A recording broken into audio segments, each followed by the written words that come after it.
Manam TV Business Personal Promotions. For more information, call us 8688946778.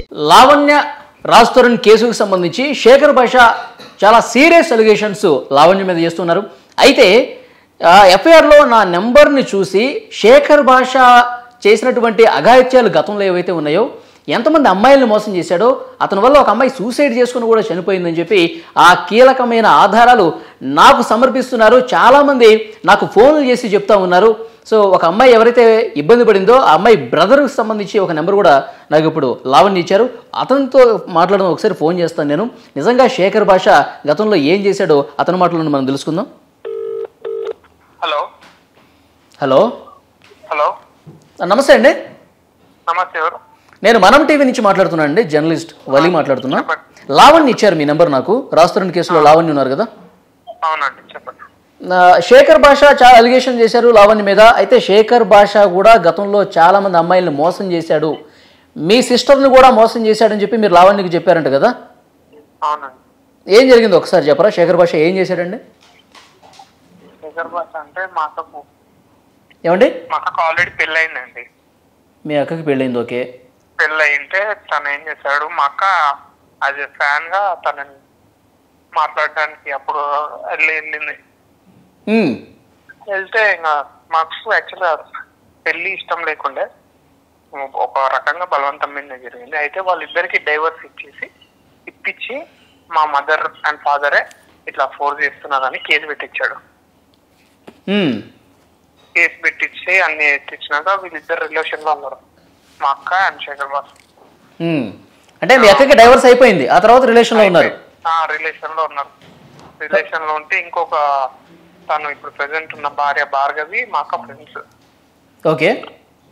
ఇంకా వాళ్ళు ఇక తర్వాత మా అక్కని అది ఇది అనడము, నువ్వు ఆల్రెడీ పెళ్ళి ఇట్లా ఇది ఇది అని ఫోర్స్ చేసి తను పెళ్లి చేసుకోవడానికి, భార్గవి పెళ్లి చేసుకోవడానికి మా అక్కని అని అంటే తనకు పట్టుకోలేక సూసైడ్ చేసుకున్నాం. ఎంత టార్చర్ పెట్టకపోతే మా అమ్మాయి చచ్చిపోతుంది. నేను కూడా పోయేదాకా అలాగే పెడతారు. వినిపించదు. ఓకే. ఎప్పుడు జరిగిందండి ఇది? ఏ సంవత్సరంలో జరిగింది? 2012 అండి. అర్థం కదా? 2012? 12. ఓకే. అంటే అప్పటి నుంచి ఉన్నారు ఈ సార్కి.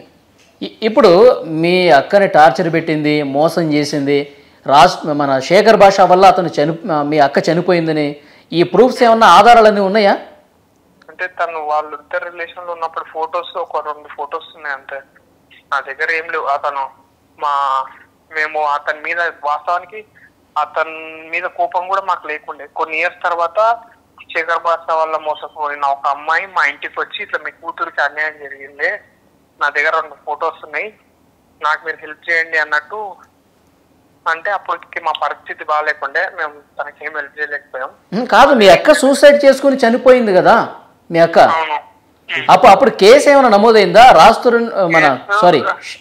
శేఖర్ భాష మీద ఏమైనా చర్యలు తీసుకోలేదండి. అప్పటికి మాకు శేఖర్ భాష అని ఇలా చేశాడన్నట్టు కూడా మాకు తెలియదు. ఏంటంటే తిను డైరెక్ట్ సూసైడ్ నోట్ రాసింది, నా చావుకి ఎవరు కారణం కాదు, ఎవరిని ఏమనకండి అది ఇదని సూసైడ్ నోట్ రాసింది. తన చేట్ రైటింగ్ నేను గుర్తుపడతా, డెఫినెట్లీ మా అక్కనే రాసింది అది. కానీ ఆ తర్వాత కొన్ని ఇయర్స్ తర్వాత ఈ భార్గవి అండ్ శేఖర్ భాష మధ్యలో ఏదో రిలేషన్ వల్ల మా అక్క డిస్టర్బ్ అయింది, తర్వాత ఏదో జరిగింది అని ఒక అమ్మాయి వల్ల తెలిసింది. ఈవెన్ అతను మా అక్క తను రిలేషన్ లో ఉన్నట్టు వాళ్ళ దిగిన ఫొటోస్ కూడా, ఇద్దరు చాలా క్లోజ్ ఉన్న ఫొటోస్ కూడా ఆ అమ్మాయి ఇచ్చింది.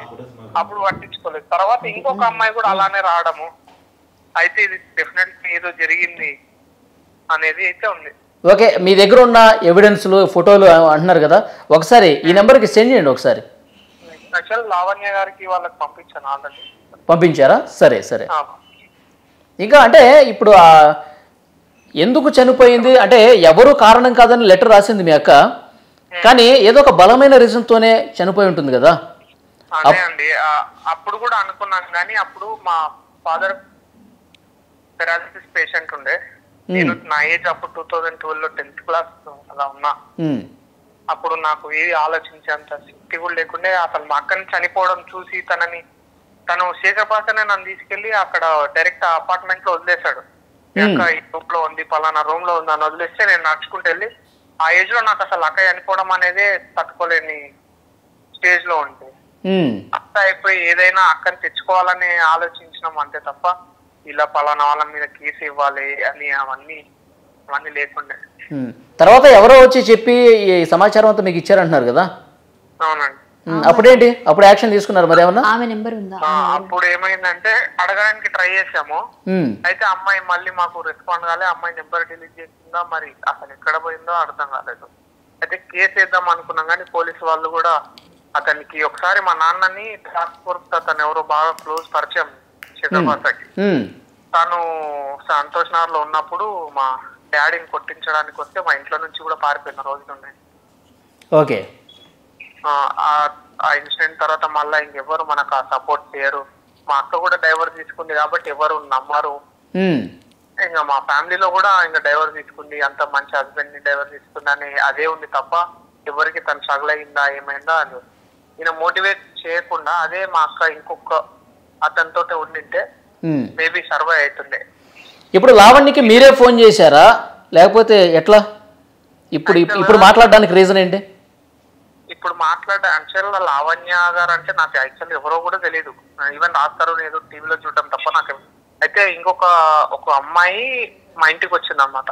ఇలా ప్రతి ఒక్క అమ్మాయిని మోసం చేస్తున్నాడు అన్నయ్య, ఎవరికి చెప్పుకోనివ్వకుండా పెళ్ళైన వాళ్ళని టార్గెట్ చేసి వాళ్ళ లైఫ్ లోకి వచ్చి ఇన్వాల్వ్ అయిపోయి వాళ్ళని అన్ని ఎవరికి ఇంకా వాళ్ళ ఫ్యామిలీకి దూరం చేసి వాళ్ళు ఎవరు ఏం చెప్పినా నమ్మకుండా చేసి అందరితో ఆడుకుంటున్నాడు అది అని చెప్పింది. ఎవరు చెప్పింది? విక్టిమ్స్ నేమ్స్ పేర్లు పేరొద్దు. అంటే ఎప్పుడు చెప్పారు? ఆల్మోస్ట్ ఒక 1 month అలా అవుతుంది. 1 month 2 weeks అలా అవుతుంది. ఇలా అవుతుంది, ఇదంతా జరిగింది. మీ అక్క మ్యాటర్ లో కూడా అదే అయింది. ఇంకొక అమ్మాయి మా ఇంటికి వచ్చింది అని చెప్పాను కదా, తను కూడా చనిపోయింది అని ఏదో అన్నారు. తను మరి తను ఎవరు ఏంటి అమ్మాయి పేరు నాకు తెలీదు, ఎవరు తెలీదు. అది కూడా 2016 లో. మళ్ళీ ఇప్పుడు ఇంకొక అమ్మాయి ఇలా అంటే కనీసం వీళ్ళు 2-3 ఏదో ఒకటి చెప్పుకోవడానికో ఏదన్నా ఇలా అవుతుందని ప్రూవ్ చేసుకోవడానికి ట్రై చేశారు కానీ ఎవరు రావట్లేదు అతనికి భయపడి అని చెప్పి. ఓకే అండి. ఓకే, మీ దగ్గర ఇంకేమైనా ఎక్స్ట్రా ప్రూఫ్స్ ఏమైనా ఉంటే కూడా సెండ్ చేయండి, సరేనా?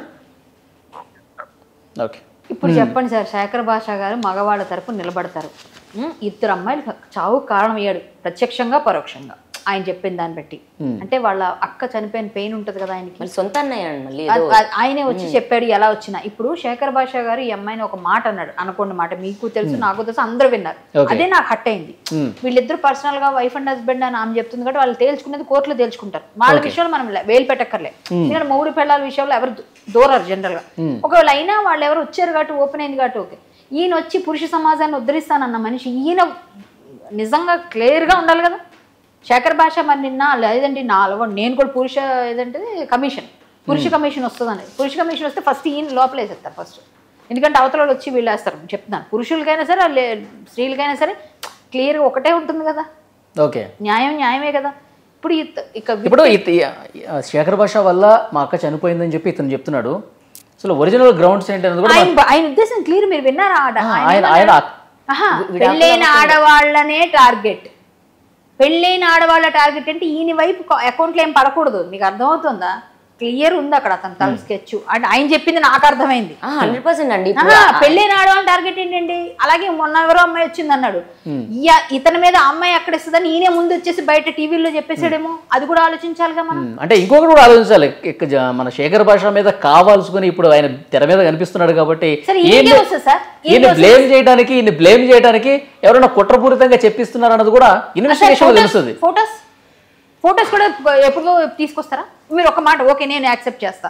శేఖర్ భాష గారు నిజంగా ఒక్క నిమిషం శేఖర్ భాష గారే కరెక్ట్ ఒప్పుకుందాం. ఎఫ్ఐఆర్ పాత తెచ్చేలేరుగా.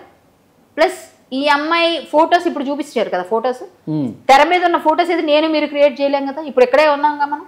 మరి శేఖర్ భాష గారు మాకేమైనా కోపం ఉందా, మీకేమైనా కోపం ఉందా? ఎవరికే లేదుగా. ఇప్పుడు ఆమె ఏమంటుంది, ఎవరి జీవితాలు వాళ్ళు చూసుకుంటారు. ఆయన వచ్చి నేను నా ఫ్రెండ్ అంటున్నాడు కదా. ఇప్పుడు ఒక అమ్మాయికి అన్యాయం చేసి ఒక మాట అన్నావు, నువ్వు తప్పు మాట అన్నావు అంటే నేను తప్పు కాదన్నాడు. చాలా పెద్ద మాట అది, చాలా పెద్ద మాట అన్నాడు ఆయన. అలాంటి మాట ఒక ప్రాస్టిట్యూట్ ను కూడా, నువ్వు ప్రాస్టిట్యూట్ అంటే తప్పే జనరల్ గా, అలాంటిది ఇతను అంత పెద్ద మాట అన్నాడు. వెళ్ళి ఆమె ఇష్టం, ఆమెకి ఏదో పడ్డది, ఓకే సరే, అమ్మాయికి అది కేసులు కోర్టులు అన్నీ అవుతాయండి. ఈయన వచ్చి ఇన్వాల్వ్ అయ్యి ఈయన చేసిన పనులు ఏంటి అంటున్నాను. ఇప్పుడు నాకు అదే ఆన్సర్ చెప్పండి. ఇప్పుడు ఈయన కరెక్ట్ గా ఉంటే ఇద్దరు అమ్మాయిలు చావు కారణం అయ్యావు, డైరెక్టా ఇండైరెక్ట్ గా అనవసరం. ఓకే, వీటన్నిటికీ ఆయనే సమాధానం చెప్పాలా? ఇప్పుడు లావణ్య గారి కేసు కాబట్టి ఆమె వచ్చి మాట్లాడుతున్నారు, సో ఆయన మీద అలిగేషన్స్ ఉన్నాయి కాబట్టి ఆయన కూడా వచ్చి మాట్లాడారు. నిన్ను అడిగాడు నన్ను ఒక డిబేట్ లో, మీ దగ్గర ఏం ప్రూఫ్స్ ఉంటే చూపించండి అని అడిగాడు. ఓకే, ఇప్పుడు భగవంతుడు వెంటనే చూపిస్తాడు అన్నట్టుగా నేను అనుకోకుండా నాకు తెలియదు ఇవాళ ప్రూఫ్ వస్తుందని. ఆ ప్రూఫ్ పట్టుకుని అమ్మాయి డైరెక్ట్ వచ్చింది. మనం రేపే మరొక స్పెషల్ లైవ్ పెట్టుకుందాం. లావణ్య, మీరు అండ్ శేఖర్ భాష ఇద్దరు కలిసి ఆయన మీ మీద చేసిన రాజుని తెచ్చుకోవాలి. నా ఊహలకి రాజే కాదు అతను, నా జీవితంలో కూడా రాజు. లేదా నేను మా ఇంటికి వెళ్ళిపోయి, నేను ఇప్పుడు నా రాజు ఎక్కడ ఉంటే అదే అక్కడికి వెళ్ళిపోతాను. వాళ్ళు ఏదైతే చూపించాలి అంటే డైరెక్ట్ గా కౌంటర్ ఇద్దామని వద్దా? డైరెక్ట్ గా కౌంటర్ ఇద్దామని ఆలోచన లేదా? అసలు నాకు అసలు మీరు ఇప్పుడున్న విల్లాని, మీ విల్లాని దొబ్బేద్దామని చూస్తున్నారంట. కుక్క అంత వాగుంటుంటది, రోడ్డు మీద వెళ్తే కరిసింది అనుకుంటాను అంటే ఆయన కుక్క కాదు. మళ్ళీ ఎగ్జాంపుల్ చెప్పంతే రాస్తారండి, వెళ్ళగొట్టేశారు, ఇల్లు అనుకుంటున్నారు. మీరు మీ లాయర్ ఇంకొంతమంది కలిసి కుట్రపడినా సరే మీరు ఇప్పుడు పెళ్లి అయిపోయింది కాబట్టి ఏదో రకంగా వదిలించుకోవాలని చెప్పి రాస్తారని కూడా అనుకుంటున్నాడు కాబట్టి భరణం కింద ఆ విల్లా ఏదైనా కొట్టేసి ప్లాన్ చేస్తుంది అని చెప్పి ఆయన అలిగేషన్. సార్ ఒకటండి, భరణం కింద కొట్టేసిన అవసరం లేదు. యాక్చువల్ గా ఆమె గారు నిజంగా ప్రూవ్ అయ్యన్నీ అయితే ఆమెకి అబ్బాయి కాంపెన్సేషన్ ఇవ్వాల్సిందే. 2 months ago ఇవ్వాల్సిందే. అమ్మాయి అడగండి, ప్రూఫే చూపిస్తా. 2 months ago నేను రాజుని ఇంకా రావా ఇంటికి అని అడిగినప్పుడు ఒక 2 రోజులు సాగదీసి నేను రాను, ఇక్కడే ఉంటాను అంటే మరి నా పరిస్థితి ఏంటి అని అంటే, ఇక్కడ పెట్స్ నాట్ అలౌడ్ కదా, let them stay there only అని అలా మా డిస్కషన్ ఇంకా స్టార్ట్ అయ్యి, నేను ఇల్లు రాసిస్తాను నీకు, మంత్లీ 1 lakh మెయింటెనెన్స్ ఇస్తాను, బట్ నేను రాను అన్నాడు. ఏంది అని ఇంకొంచెం చెప్పండి. ఇల్లు రాసిస్తాను, ఇల్లు రాసి 1 lakh మెయింటెనెన్స్ ఇస్తాను, నేను రాను అన్నాడు. మంత్లీ 1 lakh మెయింటెనెన్స్ ప్లస్ ఇల్లు ఎగ్జాక్ట్ గా 20 days బ్యాక్. లేదా నేను కేసు పెట్టే ఫస్ట్ నా వీడియో వచ్చిన 2 days బ్యాక్ అనుకోండి. కేసు పెట్టిన తర్వాత పెట్టి 2 days బ్యాక్. అదే ఫస్ట్ వీడియో వచ్చిందా? వచ్చాడండి లైన్ లోకి.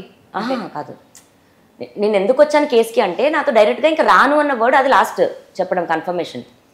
2 months తర్వాత వస్తాను. మీరు కేసు పెట్టలేదండి, పిఎస్ లో కేసు పెట్టలేదు అప్పుడు అన్న మాటలా ఇవి? పెట్టక ముందు 2 days. సో ఇంకా అప్పుడు ఇంకా తప్పక ఇంకా రాను అని చెప్పేశాడు కాబట్టి వెళ్ళి నా జీవితం ఇలా అవడానికి కారణం మాల్వి అని పెట్టాను. ఎందుకంటే ఆ 2 days మళ్ళీ ఫోన్ ఓపెన్ చేసి చూసాను. అప్పుడు మళ్ళీ ఏం చూడను, బేసిక్గా జనరల్ చూడను. ఓపెన్ చేసి చూస్తే వీళ్ళు టచ్లో ఉన్నారు అని నాకు అర్థమైంది. ఓకే, ఇతను రాను అనడానికి కారణం నా డ్రగ్స్ కాదు ఈవిడ అని నాకు అర్థమయ్యి స్టేషన్కి వెళ్ళాను. ఇప్పుడు ఎక్కడున్నాడు రాజు తరుణ్? ఇప్పుడు మరి 4 days నుంచి నాకు తెలీదు. 4 days ముందు చండీగఢ్లో ఉన్నాడు మాల్వితో హోటల్లో. చండీగఢ్ అమ్మాయి ట్రాకింగ్ లో ఉంది. అబ్బో, అదే ఆ ఫోటోలు వీడియోలు అన్ని కూడా సేకరిస్తున్నారు కదా. ఏమీ లేదండి, నేను ఏమీ చేయలేదు, అన్నీ దీంట్లోనే ఉంది. వాస్తవానికి ఏమీ చేయలేదు. మళ్ళీ అంటే హ్యాకింగ్ అని అంటున్నారు. అంత పెద్ద మాటలు కూడా ఎందుకు, అంత పెద్ద పెద్దవి కూడా అంటే ఏవైతే బ్యాడ్ అంటే నెగిటివ్ ఉన్నాయో నిందలు అవన్నీ. ఓకే, బట్ వాస్తవానికి ఏమీ లేదు. ఇది తన ఫోనే, తన పాస్వర్డే ఉంది. వాళ్ళది వాళ్ళ తాతగారిది ఫోటో కనిపిస్తుంది. ఇది దీంట్లోనే తన ఫొటోస్ కూడా ఉంటాయన్నీ. నేను ఏవి కూడా ఇందులో లేనివి తీసుకురాలేదు. ఇందులోనే మీకు ఇప్పుడు మనం టీవీ ద్వారా మాల్విది రాస్తారుంది ఒక వీడియో ఇద్దాం. ఏమని రెడీ పట్టుకొచ్చింది. ఇక మళ్ళీ ఎవరితో ఫోన్ అనుకున్నారు? రాజ్దే. ఇప్పుడు మా ఇంట్లో ఉన్నప్పుడు ఇప్పుడు 21st November వెళ్ళిపోయినోడు 2023 కోకాపేట లొకేషన్తో సహా వస్తుంది. ఎందుకు వస్తుందండి? మరి దివాళీ ఎక్కడ చేసుకున్నాం? ఇదిగోండి రాజ్ ఫోన్లో నేను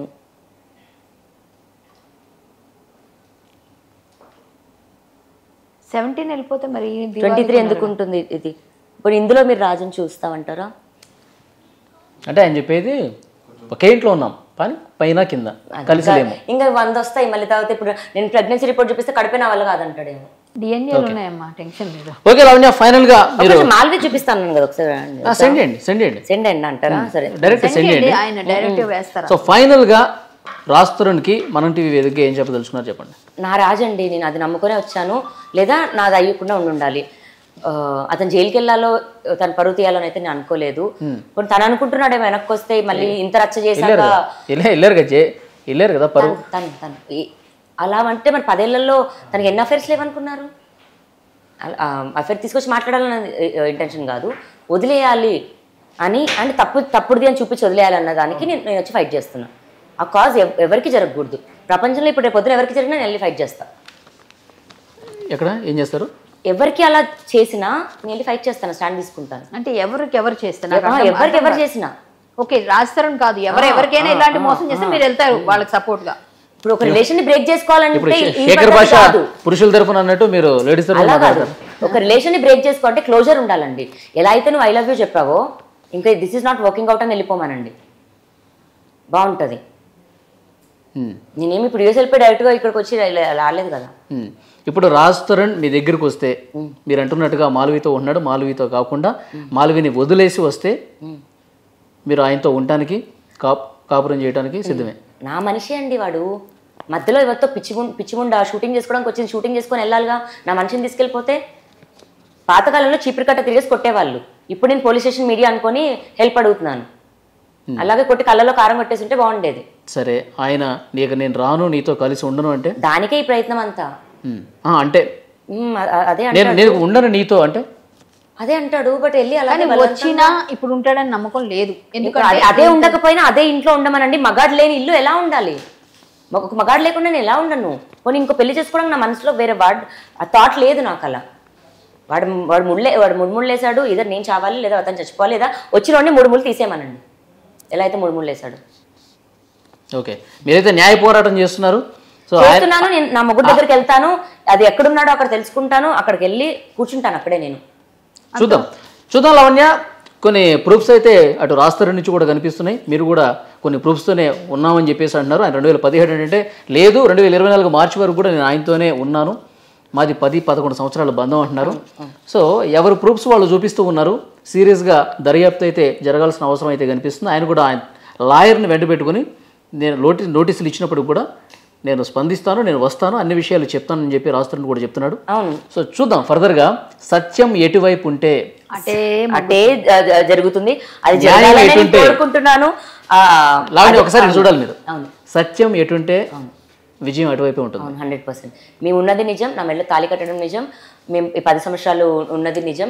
ఒకవేళ కేసు డ్రగ్స్ ఇదని సత్యం దీన్ని మొత్తం ఫ్లిప్ చేయాలని చూస్తే ఇవి కూడా నేను ప్రూవ్ చేసుకోగలను. ఈ 10 సంవత్సరాలు ఉండి అతను వదిలేయకూడదు, అది తప్పు. ఫైనల్ గా ఒక క్వశ్చన్ అడుగుతాను లావణ్య. మస్తాన్ సాయిని వెంట పెట్టుకుని మీరు లాయర్ దిలీప్ గారి దగ్గరికి వెళ్ళి, మస్తాన్ సాయి వెంట పెట్టుకుని కాదు, ఇంకా ఎక్కడికి వెళ్ళినా అతని పేరు తీస్తున్నప్పుడు ఇంకా నాకు తప్పక కాల్ చేశాను. మస్తాన్ నీ పేరు తీస్తున్నాడు, నీ ఫైటింగ్ లో నా పేరు ఏంటని ఇంకా అతను అడుగుతుంటే కూడా ఆఖరికి అతను కూడా స్టాండ్ తీసుకున్నాడు. నేను అన్నం పెట్టిన వాళ్ళు నేను లంచగొడక తిట్టా అంటున్నారు. అర్థమవుతుందా? ఇంకా అర్థం చేసుకోండి. ఇంకా మరి ఇంకా నేను దేనికోసం ఇది చేస్తున్నాను? ఇంతకంటే ఇంకా నీచంగా ఉండదు మ్యామ్. 10 సంవత్సరాలు సేవ చేశాను. మీరు మస్తాన్ సాయి కలిసి దిలీప్ గారిని కలిశారు కదా? అవును, వెళ్ళాము క్వాష్ వేయడానికండి. ఇప్పుడు మా కేసు కూడా కొట్టించడానికి వెళ్ళారట. ఇది కాదు, డ్రగ్ కేసు కూడా క్వాష్ చేస్తున్నారు కదా. ఓకే, అతను అన్న దాంట్లో లింక్ అస్సలు చేయొద్దు, అది జరగదు. మరి అతను ఏమనుకుంటున్నారో అని నేను దిలీప్ సారే చెప్పారు, నా కేసు కూడా ఫ్రీగా టేకప్ చేస్తున్నారు, నా దగ్గర ఇన్కమ్ కూడా లేదు. మీరు అది దయచేసి అర్థం చేసుకోండి. ఇక్కడ ఏమి స్కాములు లేవు. మాతో మాట్లాడినప్పుడు శేఖర్ భాష కూడా, మస్తాన్ సాయి కూడా మీ మీద పూర్తి నెగిటివ్ గా ఉన్నాడు. గతంలో ఆయన జరిగిందంతా కూడా శేఖర్ భాషకు చెప్పాడంట. మస్తాన్ సాయిని ట్రాప్లోకి తీసుకురావడానికి, ఆయన్ని కన్విన్స్ చేయడానికి, ఆయన్ని కాంప్రమైజ్ చేయడానికి చాలా రకాలుగా ప్రయత్నం జరిగింది. మస్తాన్ సాయి శేఖర్ భాషతో మాట్లాడాడంట. ఎస్, ఫోన్ రికార్డింగ్ అవ్వలేదా? అతని ఫోన్లో ఆటోమేటిక్ రికార్డింగ్ అవుతుంది అన్నాడు. అవి కూడా బయటకు వస్తాయేమో, రానివ్వండి, పర్లేదు. అవి కూడా బయటకు వచ్చిన తర్వాత ఆ ఎవిడెన్స్ కూడా మేము చూపిస్తాం అంటున్నారు. డెఫినెట్ గా రానివ్వండి, డెఫినెట్ గా మాట్లాడదాం. ఈ లోపు మరి ఇంకా ఇతనే ఇలా చేస్తున్నాడు అంటే చాలా మంది విక్టిమ్స్ ఫోన్ చేస్తున్నారు, ఇంకో విక్టిమ్ చేస్తుంది కదా. ఆ రోజు నేను చెప్తాను. ఇప్పుడు మీ విషయాలు తెర మీదకి తీసుకొస్తున్నారు కాబట్టి అతన్ని బెదిరించడానికి అలాంటిదేం లేదా? నాకు ఇంట్రెస్టే లేదండి హిస్టరీ మొత్తం అంటే ఇంట్రెస్టే లేదు. ఇప్పుడు ఏ అమ్మాయి అయితే వచ్చిందో ఆ అమ్మాయిది నేను మీతో మాట్లాడిన ఆడియోలో నన్ను బెదిరించడానికి ఫోన్ చేసి ఎవడండి అతని మీద పెట్టుకుంటాడు నాకు అర్థం కాదు. అండ్ నేను కాల్ చేసిన కాల్లో ఎవరు అబ్యూజివ్ గా మాట్లాడుతున్నారు, నేను రిక్వెస్ట్ చేస్తున్నా, మీరు ఎందుకంటే నా పర్సనల్ లైఫ్ లో ఇన్వాల్వ్ అవుతున్నారు, నేను ఫైట్ చేస్తున్న కాజ్ వేరు, మీరు ఎందుకు అంత స్పెషల్ ఇంట్రెస్ట్ తీసుకొని చేస్తున్నారు అని నేను రిక్వెస్ట్ చేస్తున్నా. దానికి కూడా నువ్వు బెదిరించాక చేసావు నాకు తెలుసు మీద పడిపోతే ఎక్కడికి వెళ్ళను. ఒక అమ్మని అలా తిడతావు నువ్వు, ఒక అమ్మని అలా తిడతావు. వాళ్ళ అమ్మని తిట్టలేదు కదండి, నా అత్తని తిట్టుకున్నా. నా మొగుడు నన్ను నా అమ్మని తిడితే నా మొగుడు అమ్మని తిట్టుకున్నాను 4 గోడల మధ్యలో. ఓకే, అంతే. సో చూద్దాం, ఇన్వెస్టిగేషన్ జరిగిన తర్వాత దాని ఫలితాలు పర్యవసనాలు ఎలా ఉంటాయో చూద్దాం. స్టూడియోకి వచ్చినందుకు థ్యాంక్ యూ కళ్యాణ్ గారు. మీ బంగారం బ్యాంకులో ఇతర ప్రైవేటు సంస్థల్లో ఉన్న విడిపించి కొనబడను. కొమ్మూరి గోల్డ్, ఆంధ్ర మరియు తెలంగాణ.